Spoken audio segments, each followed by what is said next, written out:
আমরা মুসলমান, আমাদের আল্লাহ আছে, আমাদের আখিরাত ভুলে গেলে চলবে না। আমরা মৃত্যুকে আড়াল করলে হবে না। আমার বাপ স্বীকার করলেও মরতে হবে, স্বীকার না করলেও মরতে হবে।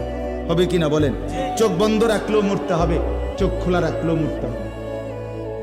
সুখের সাগরে যে ভাসে তারও মৃত্যু হবে, দুঃখের সাগরে যে ভাসে তারও মৃত্যু হবে। মৃত্যু হবে। মৃত্যুকে আড়াল করার, আপনি আমাকে পাশ কাইটা যাইতে পারবেন, আপনাকে আমি পাশ কেটে যাইতে পারবো।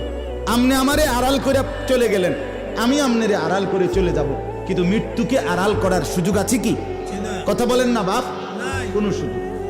খুশি হাসতে হাসতেও মরণ, কাঁদতে কাঁদতেও মরণ। যেটা নিশ্চিত যে এই চিরন্তন বাস্তবতার মুখোমুখি হতেই হবে যুবক ভাই। সবাই যদি নাও বোঝে ভাই, তোমরা 10 জন হলে 10 জনই বোঝো, 20 জন হইলে 20 জনই বোঝো বাপ। তুমি নষ্ট করে দিও না জীবন।